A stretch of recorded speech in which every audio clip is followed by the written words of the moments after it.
नमस्कार दोस्तों, मैं सत्येंद्र सिंह। ओपन पोस्ट में आप सबका स्वागत है।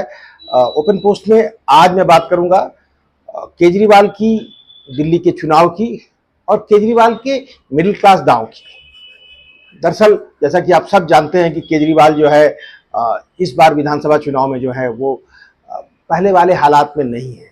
चीज़ें उनके पक्ष में उस तरह से नहीं है जैसे 2015 और 2020 में थी। केजरीवाल के लिए चुनाव एक कड़े मुकाबले की तरह से है या बड़ी चुनौतियां उनके सामने हैं। उसका बड़ा कारण यह है कि एक तो केजरीवाल की छवि पे हल्का डेंट लगा है। 10 साल के उनके कार्यकाल की एंटी इनकम्बेंसी का सवाल है।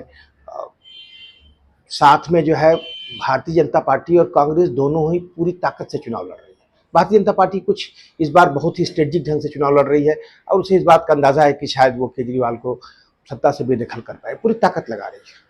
और कांग्रेस पार्टी दिल्ली में अपनी ज़मीन तलाशने के लिए इस चुनाव में पूरी ताकत लगा रही है और वो कोई भी जो है रास्ता ऐसा नहीं छोड़ना चाहती है। नो स्टोन अनटर्न्ड वाली कहानी में कांग्रेस है। तो बेसिकली यह चुनाव केजरीवाल के लिए कड़े मुकाबले का चुनाव है, कड़ी चुनौती का चुनाव है। लेकिन केजरीवाल भी जब से चुनाव की प्रक्रिया शुरू हुई है, केजरीवाल भी अपने शैली में बड़े स्ट्रेटजिक ढंग से लगभग उन्होंने दिल्ली के हर समाज वर्ग के लिए कुछ न कुछ ऐसा पेश किया है, कुछ न कुछ ऐसी बातें की हैं, कुछ न कुछ ऐसी घोषणाएं की हैं कि उन्होंने भाजपा और कांग्रेस दोनों को मजबूर कर दिया है कि वो भी उन्हीं की तरह से आकर के हर समाज वर्ग के लिए घोषणाएं करें। एक तरह से केजरीवाल ने, जो केजरीवाल के बारे में कहा जाता है केजरीवाल जो है फ्रीबीज बांटते हैं, उसी फ्रीबीज की राजनीति को लगभग भाजपा और कांग्रेस दोनों ने किया। भाजपा ने भी दो दो घोषणा पत्र जारी कर दिए उसके लिए, पार्ट 1 पार्ट 2। कांग्रेस ने जो है जितनी घोषणाएं की महिलाओं को लेकर के, सिलेंडर को लेकर के, बेरोजगारों को या ये जो जो पढ़े लिखे बच्चे हैं उनको जो है 8,500 रुपये देने की बात की, या जो भी बातें उन्होंने की कि हम 2500 रुपये देंगे, या हेल्थ इंश्योरेंस की उन्होंने बात की 25 लाख रुपया देंगे। इन तमाम सारी चीज़ों के लिए उन्होंने देश अपने तमाम बड़े नेताओं को मैदान में उतारा। इनकी विश्वास की पूंजी है। वो कभी तेलंगाना के मुख्यमंत्री को उन्होंने लाया, या फिर कर्नाटका से जो है उन्होंने अपने नेता बुलाए, या अलग अलग तरह के नेताओं को उन्होंने, सचिन पायलट को मैदान में उतारा। अलग अलग नेताओं से अलग अलग घोषणाएं कराई ताकि उनके जनता में विश्वास जा सके कि हम जो वादा कर रहे हैं आपको देंगे। एक तरह से केजरीवाल ने फ्रीबीज की पॉलिटिक्स को वहां पहुंचा दिया है कि भाजपा और कांग्रेस दोनों उसी में ट्रैप्ड है। भले वो केजरीवाल पे आरोप लगा रहे हैं, लेकिन केजरीवाल अभी भी बहुत कंफर्टेबल पोजीशन में नहीं है। चुनाव अभी हालांकि 10-12 दिन आगे है और केजरीवाल के पास अभी भी उनके तर्कश में बहुत सारे बाण हैं। कल उन्होंने उसी कड़ी में एक शुरुआत की और उन्होंने एक नया दांव खेला, वो है मिडिल क्लास दांव। केजरीवाल ने मिडिल क्लास को लेकर के एक प्रेस कॉन्फ्रेंस की और ढेर सारी बातें की। ऐसा नहीं कि केजरीवाल ने कुछ ऐसी बात कह दी कि मिडिल क्लास के लिए उनकी कोई नई घोषणा है। केजरीवाल वैसे भी 60 साल से ऊपर के बुजुर्गों के लिए प्राइवेट और गवर्नमेंट हॉस्पिटल्स में उनके लिए जो है फ्री मेडिकल सुविधाओं की बात उन्होंने पहले भी कर रखा है और वो घोषणा पहले की है। तो इसी घोषणा को ही एक तरह से उन्होंने पूरी बातचीत में कहा, लेकिन कोई नई बात नहीं की। लेकिन इस बात का बड़ा मतलब है, कल वो मिडिल क्लास से सीधे संवाद कर रहे थे, एक तरह से मिडिल क्लास को एड्रेस कर रहे थे। अब सवाल उठता है कि मिडिल क्लास, पहले तो समझ लें कि मिडिल क्लास है कि भाई मिडिल क्लास समाज का वो तबका है जो न तो बहुत अमीर लोगों में शामिल होता है, जो देश को चलाने वाले लोग हैं, जो देश की इकोनॉमी भी जिनका कंट्रोल है, या फिर वो जो वर्किंग क्लास के लोग नीचे हैं, जो कामगार हैं, काम करने वाले वर्कर्स हैं, उनके बीच का पूरा बड़ा हिस्सा जो है मिडिल क्लास है। मिडिल क्लास वैसे भारत में आरबीआई के पैरामीटर से चले तो लगभग 3.5 लाख से लेकर 17 लाख रुपया सालाना कमाने वाले लोग मिडिल क्लास के बीच में आते हैं। मिडिल क्लास का आकार भारत में लगातार बढ़ रहा है। मिडिल क्लास किसी भी देश के विकास की कहानी कहता है। भारत में आज की तारीख में लगभग 31% लोग जो हैं वो मिडिल क्लास में आते हैं। माना जा रहा है कि 2031 तक लगभग 38% लोग भारत में मिडिल क्लास में शामिल हो जाएंगे, या 2047 तक लगभग 60% भारत की आबादी मिडिल क्लास में शामिल हो जाएगी, अगर हमारी विकास की रफ्तार बनी रहती है। तो मिडिल क्लास एक नए समाज के बनने की, विस्तारित होने की कहानी कहता है। भारत में उदारीकरण के बाद, नरसिम्हा राव गवर्नमेंट के बाद मिडिल क्लास का तेजी से विकास हुआ है और मिडिल क्लास एक मजबूत ताकत है। तो और उसकी भारतीय समाज में एक बड़ी से है। 31% की आबादी देश भर में होगी, दिल्ली में मिडिल क्लास शायद इससे बड़ा आकार है। केजरीवाल ने खुद बताया कि मिडिल क्लास में वो लोग आते हैं जो डॉक्टर्स हैं, इंजीनियर्स हैं, प्रोफेशनल्स हैं, मैनेजर्स हैं, छोटे कारोबारी हैं। इस तरह के तमाम एक बड़ा हिस्सा है मिडिल क्लास का, और दिल्ली में यह हिस्सा काफ़ी बड़ा हिस्सा है। और कल उन्होंने जब इसको एड्रेस करना शुरू किया तो उन्होंने साफ किया कि मिडिल क्लास की तमाम पॉलिटिकल पार्टी सुध नहीं लेती है, या भारत की कोई भी पॉलिटिकल पार्टी मिडिल क्लास के बारे में नहीं सोचती है। मिडिल क्लास जो है किसी भी देश के लिए देश को आगे ले जाने की सबसे बड़ी फोर्स है, या एक बड़ी एनर्जेटिक फोर्स है जो किसी समाज को तेजी से आगे ले जाती है। लेकिन इसकी चिंता भारत में कोई नहीं करता है, कोई पॉलिटिकल पार्टी नहीं करती है। मिडिल क्लास पे जब भी सरकारों को जरूरत पड़ती है तो सरकारें जो है टैक्स की तलवार मिडिल क्लास पे चला देती हैं। आज मिडिल क्लास टैक्स के नीचे जो है बुरी तरह से दबा हुआ है। वो इनकम टैक्स से लेकर के, जीएसटी से लेकर के, वो सेस से लेकर के तमाम टैक्स लगातार भरता है। कहते कहते वो यहाँ तक चले गए, उन्होंने कहा कि भाई आज मिडिल क्लास की कहानी यह है कि मिडिल क्लास का कोई यंग कपल अब बच्चा पैदा करने के पहले भी प्लान करता है कि वो बच्चा कब पैदा करे, उसकी इकोनॉमिक कंडीशन हमारी कैसी रहेगी। ये अजीब सी स्थिति हो गई है। बड़ा इमोशनल सा कार्ड उन्होंने खेला, हालांकि वो बहुत अजीब सी बात है। दुनिया के हर देश में जो नए मिडिल क्लास में लोग शामिल होते हैं वो अपनी लाइफ को प्लान करते हैं, तो बच्चा पैदा करने को भी प्लान करते होंगे। लेकिन उन्होंने इसको बड़ा इमोशनल ढंग से कहा कि अब समाज यहाँ पहुँच गया है, जैसे कि समाज कुछ डिक्लाइन कर गया है। लेकिन कुल देकर के मिडिल क्लास के दुखती रख उन्होंने हाथ रखा। भारत में मिडिल क्लास की जो चिंताएं हैं, परेशानियां हैं, वो लगातार बनी हुई। मिडिल क्लास के बीच में चर्चा का विषय है कि मिडिल क्लास फंसा हुआ समाज है, वो बहुत दबाव में है, क्योंकि जितने भी समाज में जो टैक्सेशन और दूसरे सवाल होते हैं उसका बर्डन मिडिल क्लास के ऊपर आता है, और मिडिल क्लास बहुत कंफर्टेबल पोजीशन में नहीं है। तो मिडिल क्लास के लोग इस बात को लेकर हमेशा से चिंतित रहे, और समय समय पे मीडिया में भी इस बात की चर्चा होती रही कि भारत में मिडिल क्लास को लेकर के पॉलिटिकल पार्टीज गंभीर नहीं है या उनके लिए कुछ देती नहीं है, उनके पास कोई योजना मिडिल क्लास के लिए। केजरीवाल ने तो ये भी कहा कि भाई मिडिल क्लास की चिंता इसलिए नहीं करती क्योंकि पॉलिटिकल पार्टियां अलग अलग वोट बैंक के बारे में सोचती हैं। सीधे सीधे उन्होंने बीजेपी और कांग्रेस दोनों पे हमला किया। वोट बैंक मतलब कि वो जो सामाजिक समूह हैं, या जाति समूह हो, धार्मिक समूह हो, सामाजिक समूह के हिसाब से पॉलिटिकल पार्टियां एड्रेस करती हैं, तो मिडिल क्लास छूट जाता है। मिडिल क्लास कोई क्लास कॉन्शसनेस वाला समाज नहीं है। मिडिल क्लास में हर समाज वर्ग के लोग हैं, तमाम तबके के लोग हैं। तो एक बड़ा तबका है, तो एक तरह से उनकी भावनाओं को कल उन्होंने उसको जो है एक तरह से सहलाने की कोशिश की, और फिर उसी बहाने उन्होंने बात किया। उन्होंने फिर कहा कि भाई आप टैक्स देते हो, आपके लिए हमने बहुत कुछ किया है। मिडिल क्लास को क्या चाहिए? आपको चाहिए अच्छा एजुकेशन और अच्छा हेल्थ। हमने दिल्ली में वर्ल्ड क्लास एजुकेशन देने की कोशिश की है। आज गवर्नमेंट स्कूल्स की हालत यह है कि लोग अपने बच्चों को वहाँ भेज रहे हैं। मैंने प्राइवेट स्कूल्स के फीस पे कैप लगाया है। आज एजुकेशन में हमने 16,000 करोड़ या कुछ इस तरह का आंकड़ा दिया उन्होंने कि मैंने इतना बड़ा इन्वेस्टमेंट जो है हमने जो है इसको एजुकेशन में किया है। हेल्थ की बात करते उन्होंने कहा कि आपके टैक्स से हमने जो है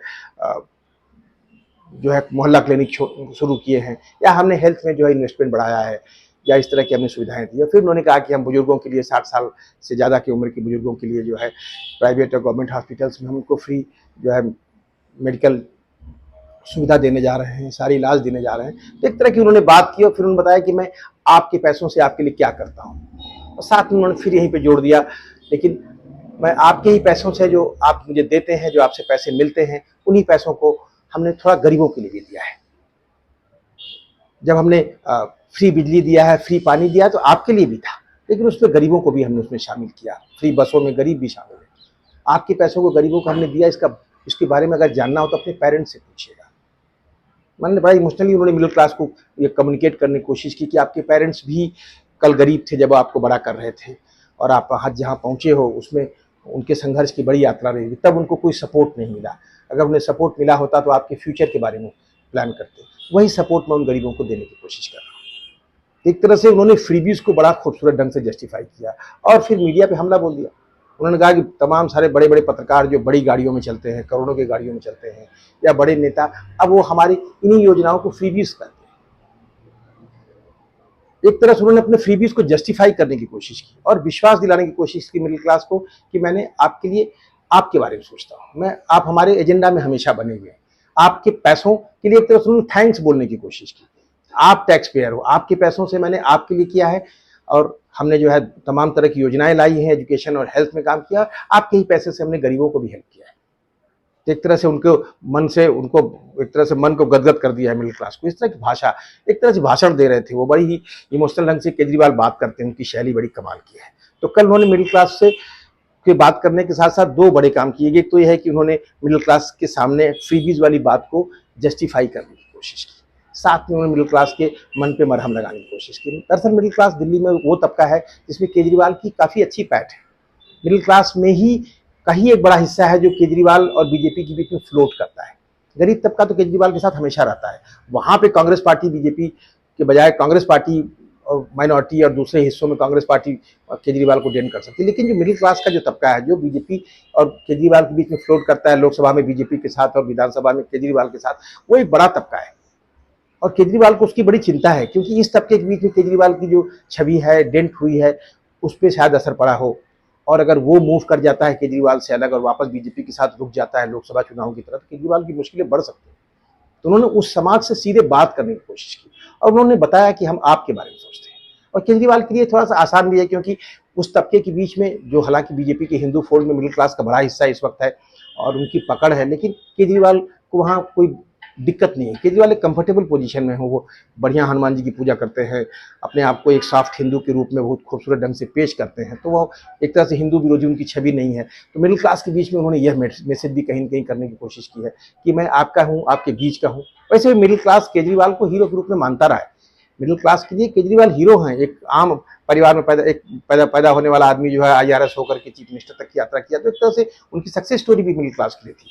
तो वो मिडिल क्लास के लोगों को जब बात कर रहे थे तो वो अपने आप को कनेक्ट करने की कोशिश कर रहे थे और उसमें वो कितना सफल हुए नहीं हुए हैं, लेकिन निश्चित रूप से मिडिल क्लास को एड्रेस करके उन्होंने कोशिश की है कि इस चुनाव में अगर मिडिल क्लास उनके साथ रुकता है तो केजरीवाल की राह आसान हो जाएगी। ये तो चुनाव के बाद समझ में आएगा कि मिडिल क्लास को केजरीवाल ने कैसे एड्रेस किया है। लेकिन इसी साथ साथ जब वो मिडिल क्लास से बात कर रहे थे तो उन्होंने कोई घोषणा नहीं की अलग से, जैसा कि हमने कहा कि वो 60 साल के बुजुर्गों के लिए उन्होंने घोषणा की हेल्थ के लिए, लेकिन उन्होंने जो सबसे बड़ी बात कही वो कही कि भाई मिडिल क्लास के लिए हमारे पास घोषणाएं ये हैं कि हमारे पास पूरा घोषणा पत्र है। मिडिल क्लास के मुद्दों को लेकर हम केंद्र सरकार से सवाल पूछते हैं, केंद्र सरकार से मांग करते हैं, और फिर उन्होंने 7 घोषणाएं कर दी। उन्होंने कहा कि भाई केंद्र सरकार से हमारी मांग है कि एजुकेशन का जो बजट है 2% से बढ़ा के 10% कर दिया जाए। तमाम सारे हायर एजुकेशन में जो है सब्सिडी दी जाए और स्कॉलरशिप दी जाए। हेल्थ के लिए भी उन्होंने कहा कि हमें अपना बजट जो है, केंद्र सरकार को बजट जो है 2% से बढ़ा के 10% कर देना चाहिए। साथ में जो है मेडिकल इंश्योरेंस में जो है GST हटाया जाना चाहिए। आगे बढ़ते हुए फिर उन्होंने एक बात उठाई कि बुजुर्गों के लिए एक मजबूत पेंशन योजना बनाई जानी चाहिए और 60 साल से ऊपर के जो सीनियर सिटीजन्स हैं उनके लिए जो है देश के तमाम प्राइवेट और गवर्नमेंट हॉस्पिटल्स में फ्री इलाज की सुविधा होनी चाहिए, जो कि उन्होंने खुद अपने यहाँ दिल्ली में घोषणा की है उसकी। फिर उन्होंने कहा कि जितनी ज़रूरी चीज़ें हैं जीवन के लिए, जो इसेंशियल कमोडिटीज़ हैं, उसमें से GST हटाया जाए। और इस तरह से 5-7 घोषणाएं उन्होंने जो की वो सीधे उन्होंने केंद्र सरकार के खिलाफ कर डाली। साफ उन्होंने कहा कि केंद्र सरकार का बजट सामने है और हम ये मुद्दा उठाएंगे, हमारे सांसद दिल्ली में संसद में उठाएंगे सवाल। यह बात उन्होंने कुछ इस तरह से की जैसे कि चुनाव के लिए वो नहीं बात कर रहे हैं, बल्कि चुनाव से आगे जा रहे हैं। अगर चुनाव नहीं होता तो कुछ इस तरह की बात थी कि केजरीवाल इन पे आंदोलन करना चाहते हैं या सड़क पर उतरेंगे। क्योंकि चुनाव है तो उन्होंने इतना से कहा कि हमारे सांसद दिल्ली में इसके लिए केंद्र सरकार से सवाल उठाएंगे। और उन्होंने मिडिल क्लास से मैंने एक्सपेक्ट किया, उनका आह्वान किया कि आप हमारी वेबसाइट पे आइए और इस मुद्दे पे समर्थन दीजिए और केंद्र सरकार से मांग कीजिए। एक तरह से उन्होंने उनकी एकजुटता की डिमांड की। तो ले दे करके ये पूरा का पूरा जो घोषणा पत्र है उन्होंने मिडिल क्लास के लिए जो ले आया है वो घोषणा पत्र, उस घोषणा पत्र का एक सिंपल सा सार है कि इसी बहाने चुनाव के लिए उन्होंने मिडिल क्लास को एड्रेस किया और साथ में अपने भविष्य की राजनीति के लिए भी केजरीवाल ने संकेत दे दिए। दरअसल केजरीवाल के पास कोई बड़ा पॉलिटिकल एजेंडा नहीं है। केजरीवाल जब भी विधानसभा चुनाव होता है तो स्थानीय मुद्दों पर चुनाव लड़ते हैं और वहां कारगर होते हैं, लेकिन राष्ट्रीय राजनीति के लिए उनके पास कोई बड़ा मुद्दा नहीं है। मिडिल क्लास के लिए घोषणा पत्र ला करके केजरीवाल ने अपने लिए, भविष्य के लिए, अपनी राजनीति के लिए एक पूरा घोषणा पत्र तैयार कर लिया है। यह उनका एक राजनीतिक एजेंडा हो सकता है। शायद इसी चुनाव के साथ साथ वो अपने भविष्य की तैयारी भी कर रहे हैं और निश्चित रूप से क्योंकि उसमें उन्होंने लीड ली है और मिडिल क्लास एक बड़ा तबका है। यह बात अगर लोगों तक पहुंचाने में सफल हो पाते हैं या लेके आगे जाएंगे, जैसा कि उनके पास कार्यकर्ताओं की टीम है, अपने बात पर लगते हैं, उस पर बड़ा डिटेल में काम करते हैं, तो निश्चित रूप से इस मुद्दे को केजरीवाल पकड़ के रखेंगे। क्योंकि केजरीवाल के लिए की राजनीति से यह मुद्दा बहुत जेल करता है, मैच करता है और केजरीवाल यहाँ कंफर्टेबल पोजीशन में है और केजरीवाल लड़ना जानते हैं। तो एक तरह से केजरीवाल ने दिल्ली के चुनाव के लिए मिडिल क्लास से बात किया, दिल्ली के चुनाव के मिडिल क्लास को समझाने की कोशिश की उनके उनके बीच में एक तरह से अपनी पोजिशनिंग को वापस स्ट्रांग करने की कोशिश की और साथ में मिडिल क्लास को ये बताया कि हम उनके साथ हैं, उनकी आवाज़ को हम उठाएंगे और भारत में एक नई राजनीति की शुरुआत करने की भी कोशिश की। कल कितना उसमें सफल होते हैं वो, इस चुनाव में उनको कितनी सफलता मिलती है और इस लड़ाई को, इस बात को केजरीवाल कितना आगे ले जाते हैं, इससे बहुत कुछ भविष्य में तय होगा। लेकिन इतना तय है कि केजरीवाल के हाथ में एक मजबूत हथियार आ गया है। चुनाव में काम करे न करे, भविष्य के लिए उनके पास एक मजबूत राजनीतिक हथियार है। केजरीवाल भविष्य की चिंता करते हैं और वो बहुत प्लान ढंग से तैयारी कर रहे हैं। तो कुल लेकर के मुझे ऐसा लगा कल उस घोषणा पत्र के बाद या उस प्रेस कॉन्फ्रेंस के बाद मुझे लगा कि केजरीवाल कुछ बड़ी भूमिका की तैयारी कर रहे हैं और अपनी वर्तमान की हकीकत के साथ साथ कल के बारे में वो जो योजना बना रहे हैं। बहरहाल देखते हैं क्या होता है। ये बात सामने आई कल, हालांकि इसको मीडिया ने बहुत अधिक जोर शोर से इसकी बड़ी चर्चा नहीं की, लेकिन मुझे लगा कि ये बहुत गंभीर विषय है, हमने आपसे बात करनी चाहिए। फिर बात करेंगे किसी और विषय पे, तब तक के लिए नमस्कार।